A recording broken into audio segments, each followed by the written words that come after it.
What up, what up? This is the 116 Life on Holy Culture Radio, Sirius, channel 154. I'm your host, Ace Harris, but we got some amazing legends, GOATs in the building. DJ Mike LV, who he be making fun of me earlier, so I ain't gonna introduce you. Kind of a hater. It's that New York in him. And the legendary Lecrae, hello, Ben Washer, co-founders of Reach Records.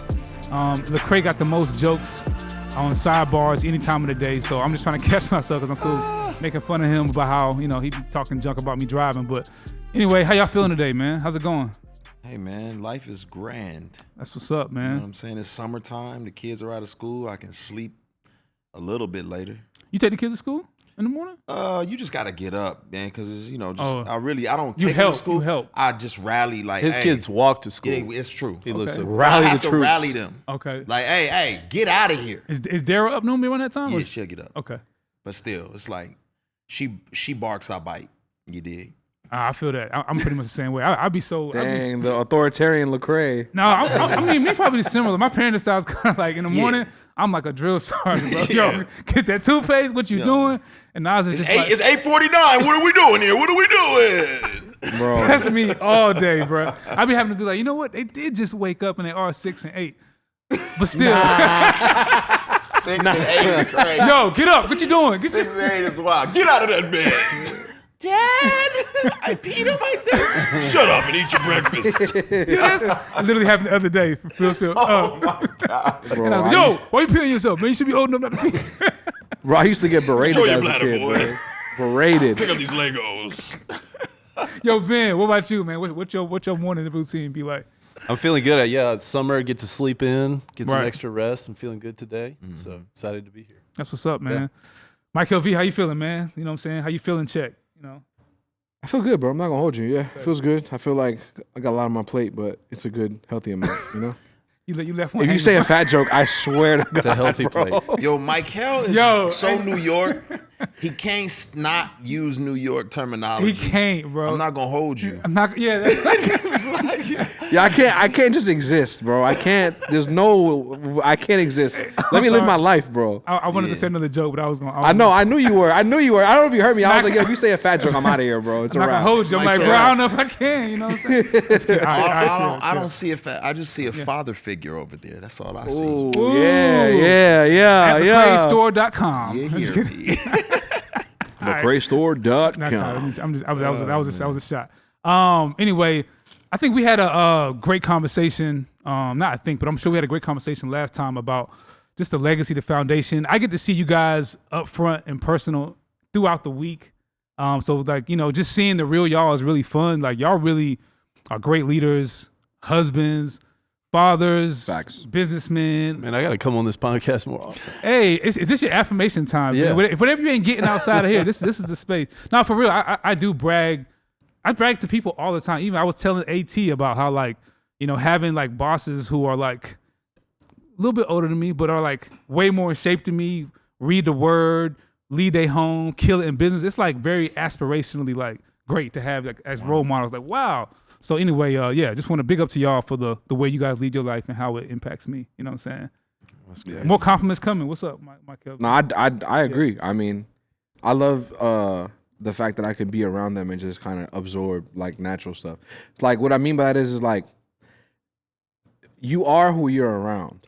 Facts. So it's like if I was still in the projects and I was just around people that, you know what I'm saying, like how my parents were, no shot at my parents, how, you know what I'm saying? I There feel was no you. aspiration for Sure, stuff. sure. You got to figure out yourself. I feel like people like Cray, Ben, Andy, you, Biz, people I'm around, that's like, yo, you should like start owning homes. Hey, you should start thinking about this. Hey, like just being around them, it kind of like just shifts your mind. For sure. Iron sharpen iron for sure. But enough about what we think. I want to hear from them. Like, we talked about the foundation of Reach Records. I mean, 20 years. It's still kind of surreal to me.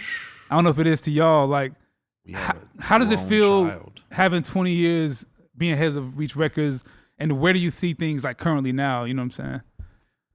I mean, we were talking yesterday. We're not great at reflecting and celebrating.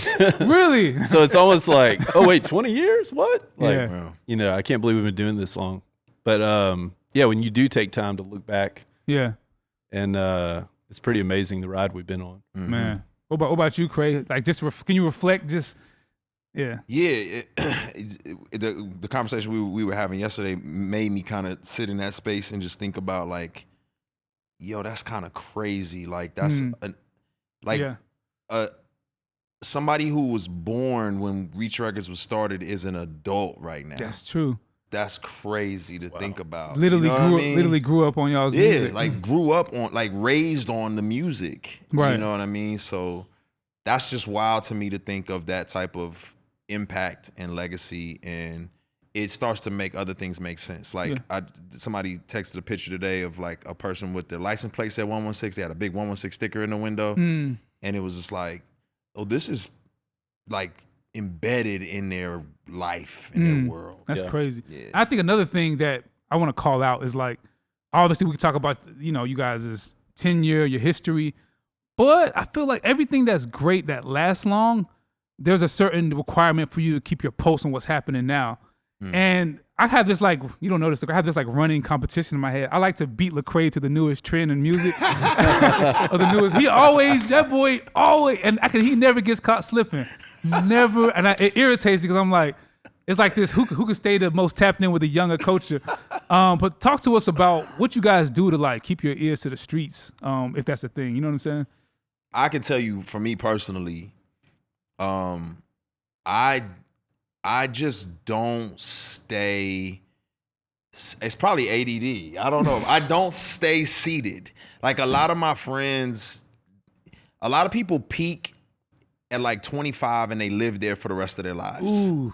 They're just like, this is you the can best. see it in their outfits. Exactly. Yeah. It's like, these are the best years of my life. Yeah. And it's like, this is the music I love. This is the clothes I love. Right. And then they never move past that. And for me, I'm like, I don't want to stay there. I want to like, okay, well, what's next? What's next? What's next? What's next? What's next? Well, what are you doing practically to be up? Is it like, are you scrolling? Are you listening? Like, what is it that's feeding you where you just know kind of what's? Yeah, I think it's asking why a lot. Okay. It's like my when I see kids love a particular artist, I'm like, all right, why? And then I had to dive in and try to understand the psychology of what it is they love about this artist, or what's trending, why is it trending. I specifically remember Lil Durk when it was like, oh yeah, he was just going crazy, and I just like, I remember when he came out, like, what's going on? Why is he blowing up all of a sudden? So I just had to do my due diligence and tap in and just understand what was going on in the culture to make that make sense. All right, that's perfect, man, for sure. I thought you had something. Nah, I mean, I was just gonna ask, like, with that, like, how do you like project trajectory? Like, when you see newer artists like in the space, out the space, are you someone that's like optimistic and you can kind of see where they're going, or how you said, do you just study them and you're like, okay, like, let me see why they're where they're at? I mean, we also keep younger staff and people around us, and do a lot of that intentionally. I'd say, like, Ben is really good about like saying this person needs to lead now. And I feel you. I feel you. Honest. Yo, he be putting people in position like, like, yo, you need to lead, and it's like, oh yeah, okay, yeah, like. Wait, you said lead. Yeah, lead. Nah. I thought you said leave. Yeah, well, hey. Well, that too. Whoa, stay space. Old person, whoa. Get the old people out of here. I'm the only old to be guy. the boss. No. Ben, you got to fire too. Ben bro. is real. I mean, you can speak to it, but you're loose-handed with like allowing people to step into leadership and not just own. Excuse me, just grip it. Yeah. I mean, you learn by getting thrown in the deep end a lot of times. So it's like a lot of things in your life, you're never fully ready. You just got to go be tested then learn along the way. So yeah, I feel like in terms of like even you, Ben, you are every Friday. If you find something on New Music Friday, you're sending it to me because you always seem to be just aware of when something doesn't sound fresh. And I think which like you have a good ear and eye for like, that don't sound fresh. That don't sound believable. I feel like you have the authenticity radar. Yeah. Which is good. And I have a question for you, like in terms of like where music is. How do you feel like we as a label are carving out artists that are in touch with culture now? Like, what do you think? What do you think we're doing to be in like pretty much on par with culture, and what more could we be doing? Because I think it's good for us to celebrate, and I think the other side of that is we can also kind of get comfortable. You know what I'm saying, with like what has been built versus looking at what can be. You know what I'm saying? Yeah, I think you always have to be willing to disrupt what you're currently doing, and that's not easy to do because if something's working, then it's a lot harder to disrupt that and introduce something new that starts small that could be big later. So if you have a certain sound that you built a following on, and you got a new artist that sounds different, it's harder to say, well, let's introduce this because we hope in 3 to 5 years that's going to be what's current or where things are. Can you call that out? The 3 to 5 years, what kind of patience does it take? Because I think you used that time stamp before. Why 3 to 5 years, and what kind of like resolve does it take as like a label owner to be patient with something that's new, that's disrupting, may not be making money right now, making noise right now? Like, how do you have that patience to see the long game? Yeah, we've just seen over the years, it takes about 3 years for something new to start to feel like, okay, this artist is working, or this thing's working.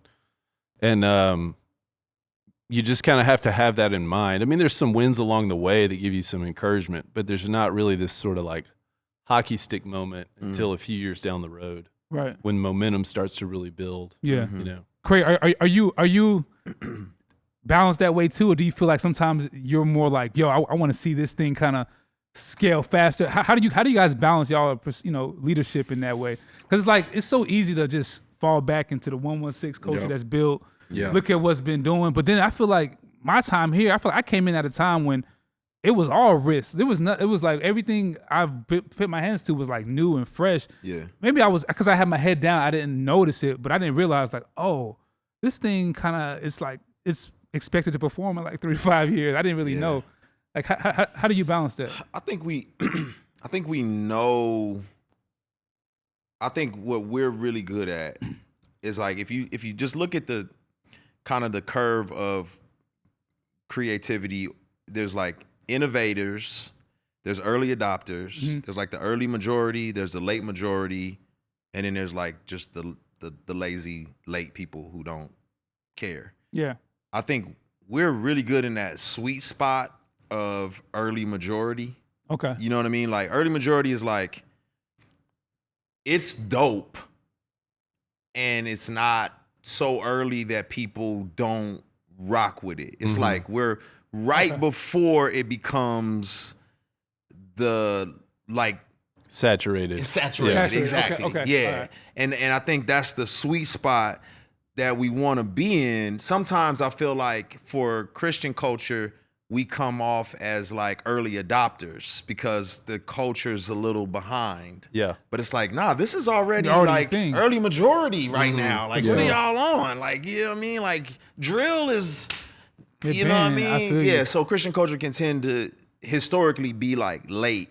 You know what I mean? It's like y'all just starting to wear Yeezys? What's happening right now? It's like, yeah, I got the new Yeezys. Look at these. It's like, yo, what in the world? So I think from one standpoint, when I see something bubbling, I want to institute that into what we have, but sometimes it just doesn't take off as fast. That's true. It takes some patience to know, like, the Christian community, not to box what we do in as that, but it's like knowing that it's gonna filter. And I also want to get into this more in our next segment. Just the way you guys engage the current artists. I feel like there's kind of two groups. There's like I don't want to say this word because it makes people feel older, but the first class. They say that the first class of artists, the inaugural class. The inaugural. I feel like Marcus used that word before, and Lecrae roasted him. But the inaugural class, like the second class. I think it's like a third generation. Yeah. And man, we can get into this more after the break, but y'all want to hear you guys speak to that. So stay tuned. This is the 116 Life on Holy Culture Radio, Sirius Channel 154. I'm your host, Ace Harris. This is DJ Michael V. Yeah, and these are my amazing leaders, trailblazers, Lecrae and Ben Washer, co-founders of Reach Records. So stay tuned. What up? This is the 116 Life on Holy Culture Radio, Sirius Channel 154. I'm your host, Ace Harris, with my man DJ Michael V. Sitting here with Lecrae Moore, Ben Washer. I have a compliment to give you again. So we got an artist group chat. It goes down. A lot of hot takes at times.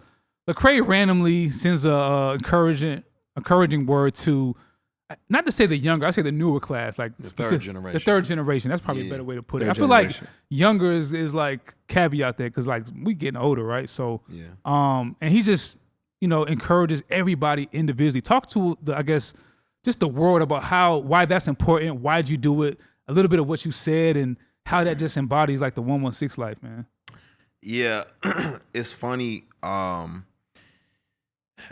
was reading the scriptures and Jesus was talking to the disciples and he said, when you're older, you put away this or you don't do this or whatnot. And what a lot of people don't realize is that the life expectancy back when Jesus was talking was like 50 years old.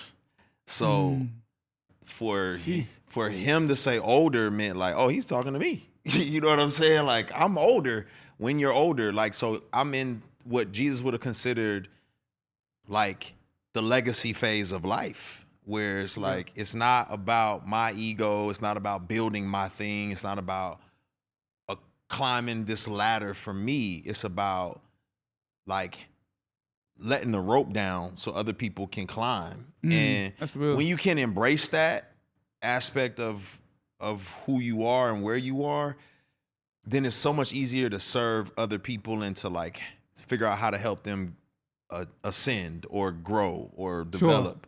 So I just always want to kind of maintain that posture because that's what gets me excited now. It's like I'm not chasing the next new thing. I'm not like, man, how do I get to be? I'm more excited about seeing other younger people mature, grow, develop. That is really what gets me excited. Right. I've built my thing. Right. You know what I mean? For sure. And so it's less about ego. It's less about, I see people like that. I see people going through. They call midlife crisis, but 50 is not your midlife, bro. Nobody's gonna live to 100. You know what I'm saying? So you said 30 is probably midlife for a lot of people. 35 is well, at the mid. rate that they're consuming said Yeah. stuff or whatever. Yeah. Yeah. So I just see a lot of individuals hit their 40s and 50s, and That's real. they're still like trying to prove something. That's real. That's It's like just like, what are you doing? just exist, be present. I mean, help somebody else. It's some 25-year-old who doesn't know what the heck they're doing with their lives. They like, give them some guidance. I think one interesting thing that you've brought up already, and it's the second time you said it, is legacy. And you've left, you and Ben and the original rendition of what we're talking about for sure. has left some amazing legacy with 116 and all these different tours and just the movement. Now with the new signees like Wande and Few and Hovey and RG, like, do you think it's their responsibility to carry the torch that you have originally like lit, or is it their job to kind of like reimagine what you like the standard that you've set? I'll speak. I'll let you. But I think it's their responsibility to carry the torch that Jesus has lit. Yeah. You know what I'm saying? Yeah, Like, that's cold. I love it. yeah, you got a responsibility, not because I did it, but it's because I'm following those before me, who following those before them. And so it's like, yeah, like don't drop the ball, champ. Like, keep it going. Yeah. I mean, Yeah, I would just say it's not brand building. It's about like Christ-centered faithfulness, the church, life overall. 116 is just a holder for this moment in time for what we're doing. Yeah. It's not about protecting that, Yeah. as far as a brand is concerned. Because I know we've talked about that in like exec meetings before about even the 116 life, right? It's such people got it tattooed on their arms, on their cars, or whatever. Do you feel, Ben, like there's a pressure, or is it okay for the 116 life to evolve, like Yes. and how it's played out? Because I think sometimes in the comment section it's like people are kind of calling back to the nostalgia of the 116 movement, the way they experienced it. How do you acknowledge that, but also not be so married to that? Yeah, I mean, I think in selfishness, you want to protect your empire, your own little thing. But I think if you're for Christ being magnified in the world, then you can let something die that's not eternal, which is a logo and a brand. You know what I'm saying? Nah, run that back. Run that back. It's not easy because you've invested so much in it. Yeah. And so, but it does, everything changes, everything evolves. I think, but the things that we want to protect about it were, we were some young guys that loved the scripture, you know, that we loved to see people come to know Christ and grow in Christ. We loved, you know, the church. I mean, we still do all those things, but we want to protect that. We hope that continues. So does it, how do you feel when one of the newer generation may not like tangibly, let's say like, you know, wear the merch or shout the sentiment 116? How do you like, how do you resonate with that? Like, go ahead. Yeah, go ahead. I question what we're doing to where it's not seen as a, like Ben was saying, like a shell for the things that matter. Because is there a reason why they're not doing that? You know what I'm saying? Like, I would want to know why, you know, and then how, if possible, because I'm not worried about making sure that shell is exciting as much as it's full of the truth that it started with. And that should be exciting enough. Sure. You know what I'm saying? So that's what I would question is like, yo, what's happening to where you don't want to? Sure. Like, are we doing something? Is that like, that's what I would be. That's good. Yeah. I think with that, how do you, taking it with everything you just said, how do you guys remain the standard or the trendsetters within the space, right? In that, and continually transform it. And then the second part of that question is like, how do you take that into like just general market, like what the 116 life is and how we can represent it in music, or even if it's not explicitly in music, or just operations and how we deal with things and how we execute and how we treat others and stuff like that. Right. I mean, the culture of it is protected by the way we do things behind the scenes and the way our artists are in front of, you know, the world. I mean, Lecrae is, I think, the trendsetter in protecting what that idea of 116 was about, and helping provide a model for the next generations to follow. You know, like, how are you constantly evolving? How are you still about Christ? How do you go through hard times? How do you fall and get up? How do you, you know, like, he's provided a public model every step of the way that young artists can look to and be inspired by. And I think a lot of what he's done is the reason why we still have what we have, you know, because he's walked in authenticity and openness and transparency.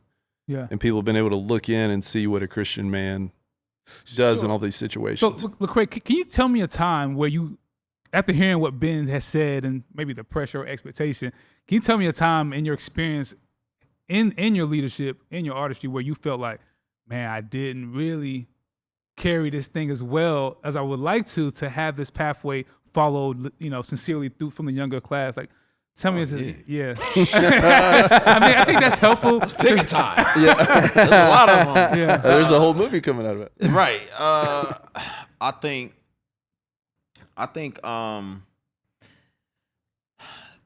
definitely like around the era after Anomaly went #1, for me, I transcended so much, and there was no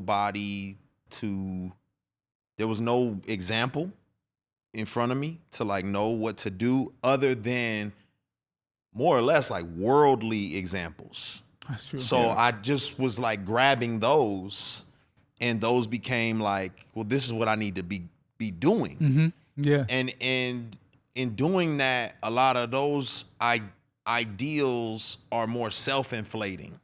And so you become more concerned with your own brand, your own everything else, and you you neglect to realize, oh, this is way bigger than you, my brother. You know what I'm saying? Yeah. And so you zero in on you, and everyone else gets left in the dust, and then you look up and you like, all the me thing I was building has kind of like trickled off or like trailed off.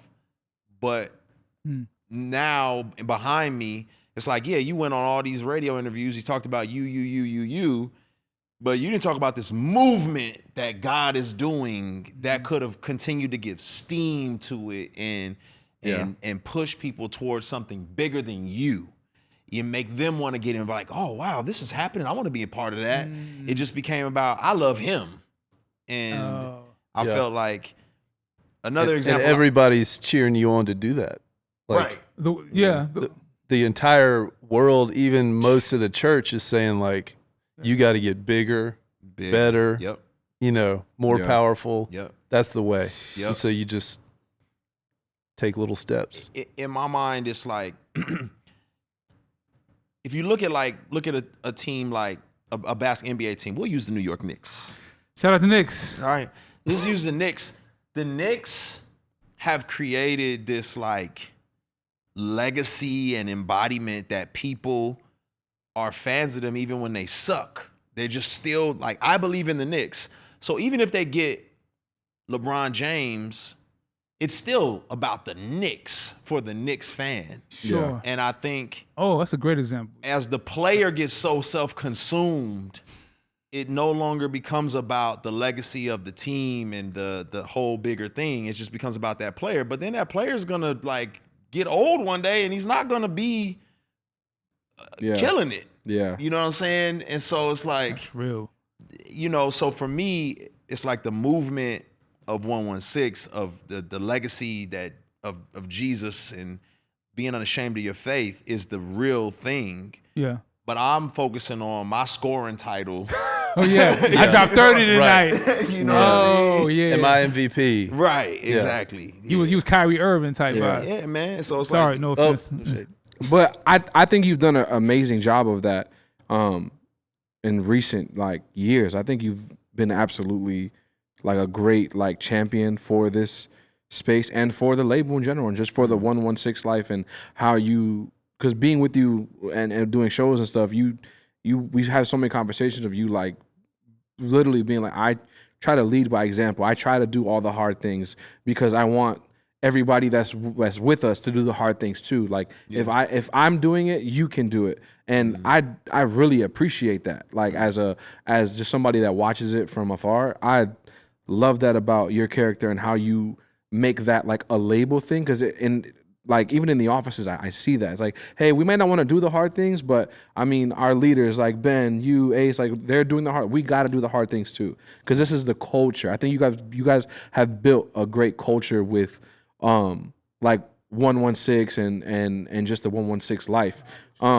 It's just been amazing. Amazing. Like, I mean, I think Ben, maybe you could speak to this. Like, speaking of that 116 life culture, how do you? Because I feel like on the office side, your post is on the way things are running there. Talk about, is it intentional? Like, was it by default? How do you like create that 116 culture, like in the actual label operation side? Because I mean, people don't get to hear that, and I think they'd be love to hear.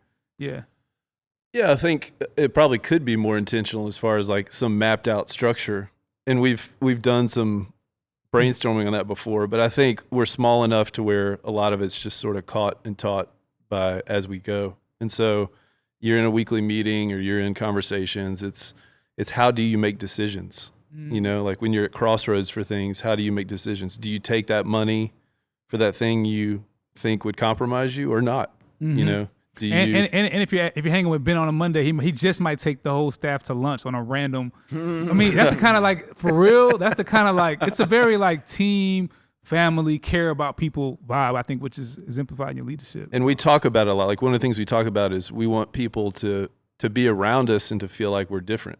Yeah. You know, like people that are outside these walls, they do business with us. We want them to be like, oh man, I like doing business. And why is that important? Because it matters. A lot of times you can get focused on the stage. Like I need to be a believer and sold out on stage, but behind the scenes, I'm cutthroat and I'm going to be about my business and hey, it's hard out here and deal with it. And I'm going to step on you, you know, all that stuff. Sure. And that's allowed in a lot of spaces. Even in Christian spaces? Oh yeah.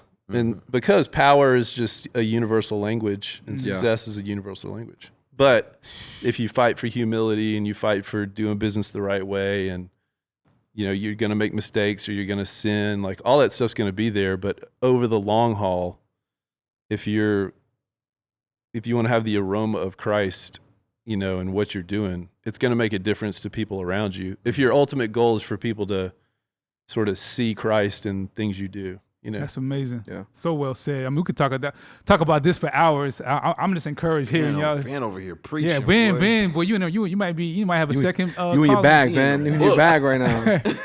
For Man. real. So we're gonna definitely dive it's into all some it's more. all easy to say. It's a lot harder to do. Oh, show and tell. I feel you. Well, this is the 116 Life on Holy Culture Radio, Sirius Channel 154. We're going to take a little break after this, play some music, you know what I'm saying, tap in. We're going to ask Ben Lecrae some some hot take questions, so stay tuned. It's going to be amazing. Welcome back. This is the 116 Life on Holy Culture Radio, Sirius Channel 154. I'm your host, Ace Harris. I'm here with DJ Michael V. and Lecrae. Ben Washer. yeah, we have some great convos talking about history, 116 Life, how that impacts the future and all that thing. I want to ask y'all a question. Talk about how exciting it is for the women in Christian hip hop right now, and what we see in culture. Because I feel like it's happening in mainstream culture, pop culture for sure.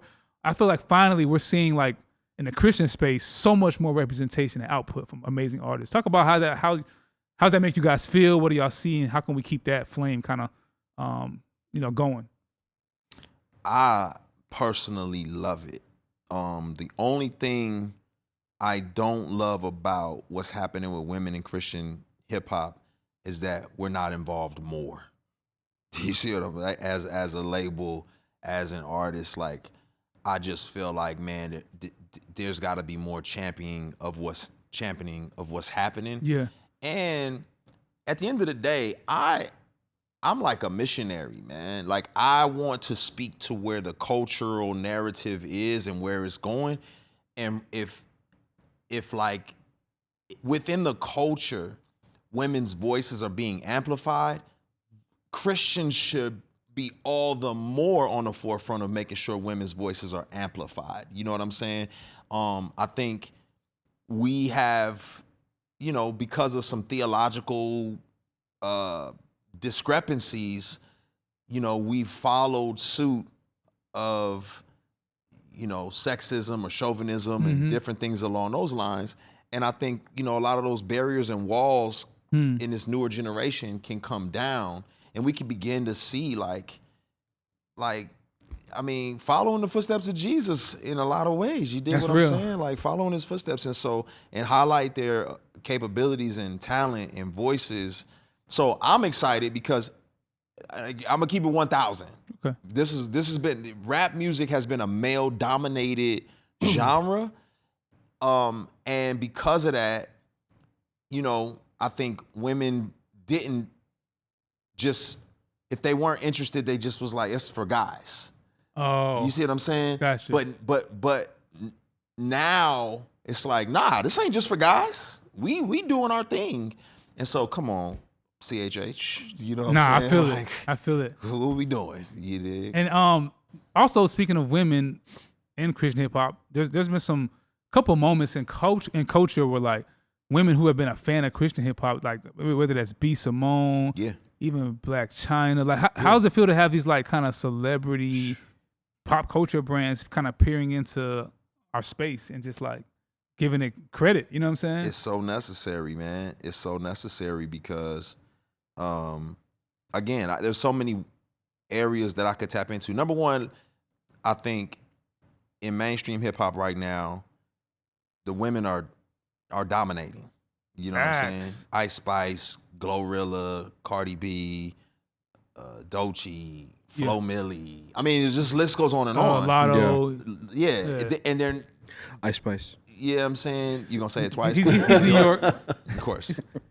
Finally. Oh, Cardi too. But within the Christian side of things, we need to be able to have a list of names like that to be able to say, hey, these are voices that are doing their thing. And I want to be able to highlight those names. They do exist. Sure. You got Toya Love. Yeah, Toya Love. Child Like Cece. Reese Lachey. Kid Lee. Wande, obviously. of course. Portia Love. Like, you have these names, but it's like, man, we want to highlight them and get behind them. And again, I just feel like it shouldn't be the world leading in understanding and wisdom and character. Like, our job as believers is to paint a picture of the kingdom. Right. Love, joy, peace, patience, kindness, gentleness, self-control. Like, that's all the fruit of the Spirit.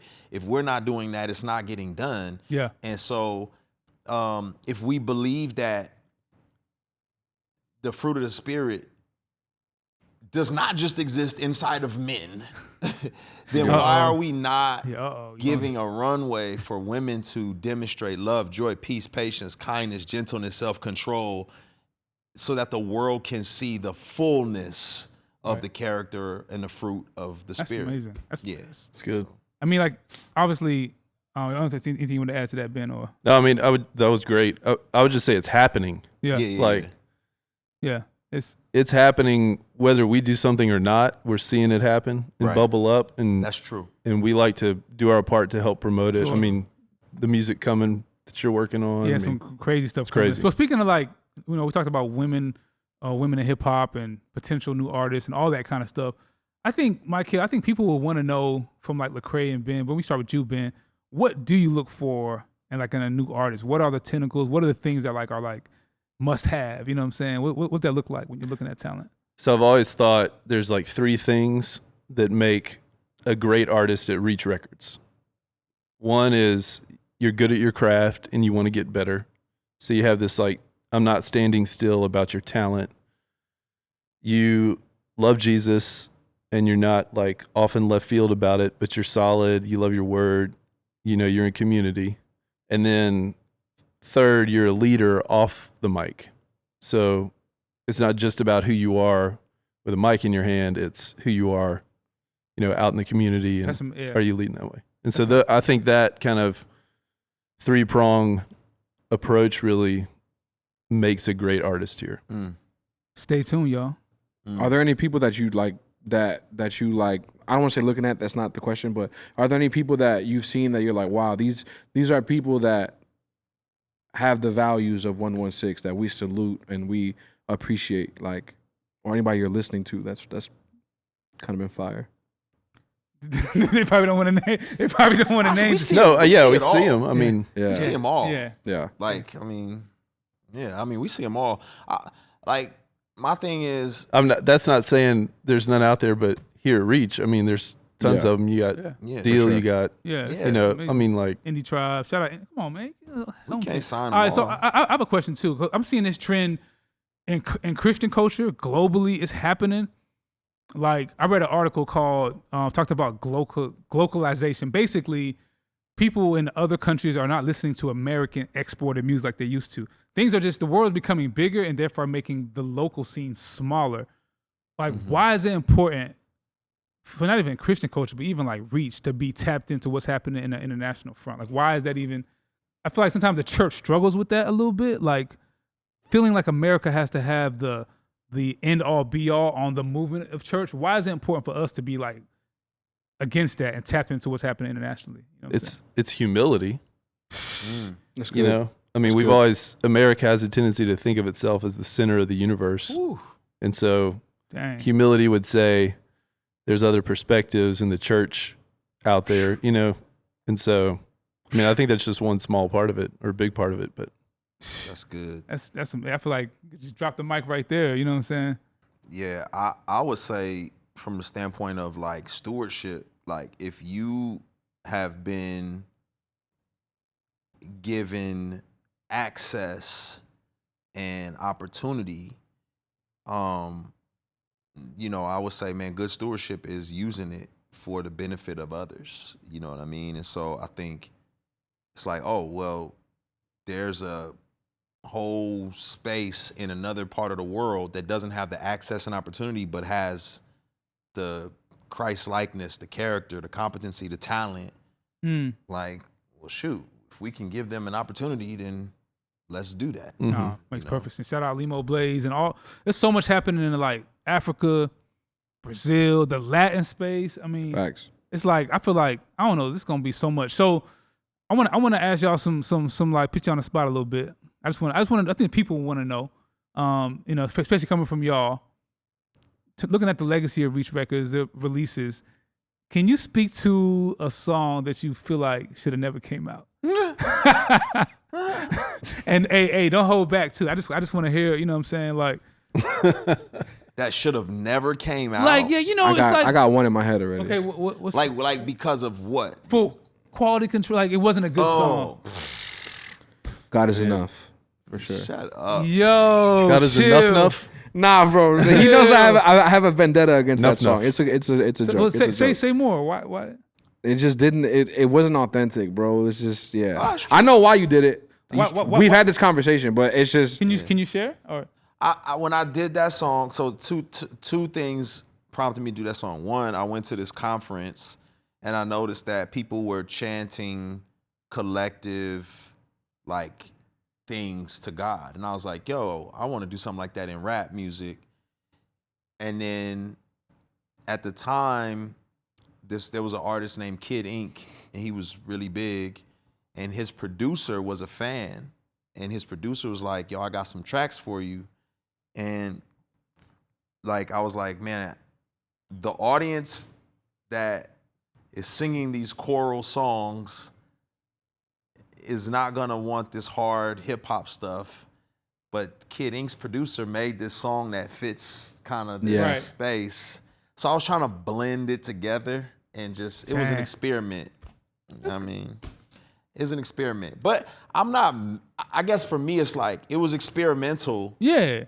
It wasn't versus that. like, bro, it's honestly it's a joke. That's why I kept saying it. It's like the 8th time I've said this. I'm as far as songs that should have never came out, I think for me it's like, I don't think we have ever sacrificed integrity, whether that's artistic or like character, to put out something. I think it may not have been authentic to me or to whoever, but we knew it was quality or good for somebody. Right. You know what I'm saying? It fitted a Great perspective. space. Right. So it wasn't like just do it. I can't think of a song right now that just was like just anything like, for you, Ben, that you're like, this when I see this I'm like, you know. I mean, there's songs that I haven't loved the sound of that had utility for an audience. Right. You know, like he was saying, it's like, oh, this pocket here would like this sound. Yeah. And I don't personally like it, or I feel like it's like, you know.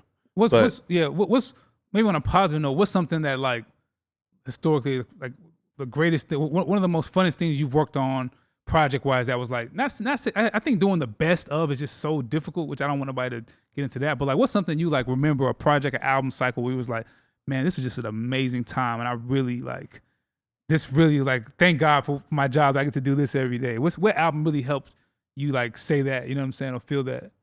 Sure. Sheesh. I think for me, Tedashi's Identity Crisis classic was that was just cool because it felt like things were just coming together. It was like we did Rebel, Identity Crisis, 2020, all in like the same kind of era, and it just was like, I don't know, it just felt like that Memphis era. Yeah. It just, things were just shink, shink, shink, shink, shink, shink, shink, shink, shink. Like it was like super cool to me. Yes. I felt like we were making very culturally relevant music, very on par, very Christ saturated, and it was just bang, bang, bang, bang, bang. Yeah. It was a dope time for me personally. I think before we wrap up, I have a question for the both of y'all, since we've been here. Yeah. Like what, 20? It's been 20 some years, whatever. And I just wanted to ask, like, what's in the future for y'all? Like, as owners and Lecrae as an artist, like, what do you think the next phase of who you are is within this label and business? It's hard to know the future. You know, I think directionally, we're excited about that idea of being unashamed and promoting artists that want to be about Jesus, you know, and so that's one lane. Another lane is we're kind of branching off and starting some, you know, some efforts. Like we've got a mixing company that we started with with Biz here. So there's some cool stuff happening, like our expertise in the industry helping grow something in that and then also, Reach Records, the record label, continuing to work with the next generation of artists, Amazing. Yeah, I'm kind of with Ben. Like, it's a day by day process for me because, we're not in the dreamer phase of our lives. We're in the stewardship phase of our lives, So I think it's like investing in people's dreams is, if it is something that is probably a little more exciting, is like seeing people's visions come alive. I think that's dope for me. I enjoy creating music. It's like a sport for me. It's like I'm always gonna play the sport. It's enjoyable until people are like, yeah, we're not really interested in, but I just don't imagine, like, hip hop is that space where I think people haven't seen folks do it continually.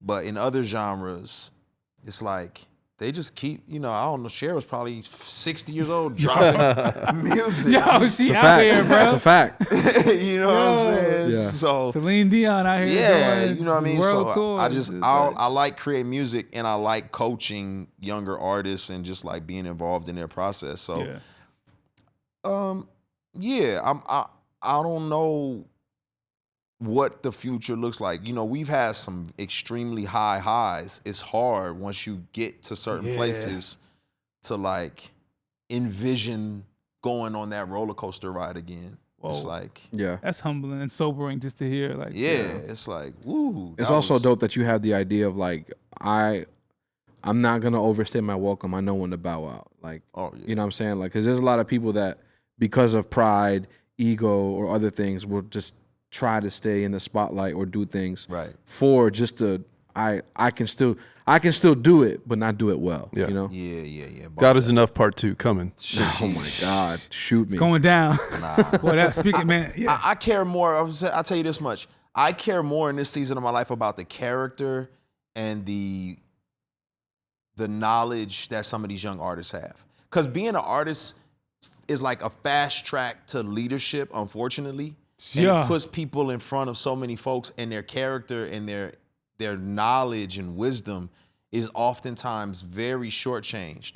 Like, if you notice, there was just an era in Christian rap where most of us went to a Bible Institute, took a course. Yeah. Like, we were authoritative publicly because we knew the scriptures privately. That's good. And I think that is what I want for this next generation, is for them to like be astute.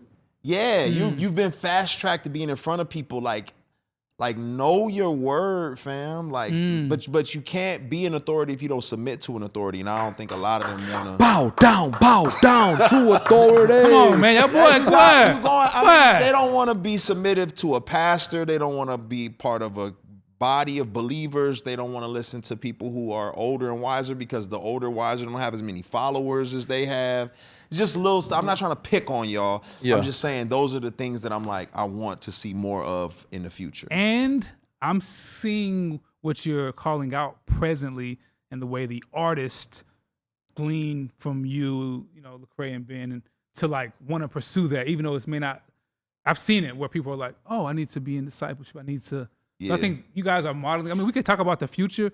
I think what's refreshing for me to hear is like, the future is a reflection of what God's doing in us now. Yeah. And that's just growing. It'll take care of itself if you focus on the right things. I think that's right. That's woo. That's that boy Ben is bad. All right, y'all. This is the 116 Pentecostal AME Church in Christ. Ben Washer presiding. But for real, it's been a little bit over time, but this has been amazing. I appreciate y'all so much, and we'll tune in next time, man. And catch y'all later. 116 Life. Let's get it.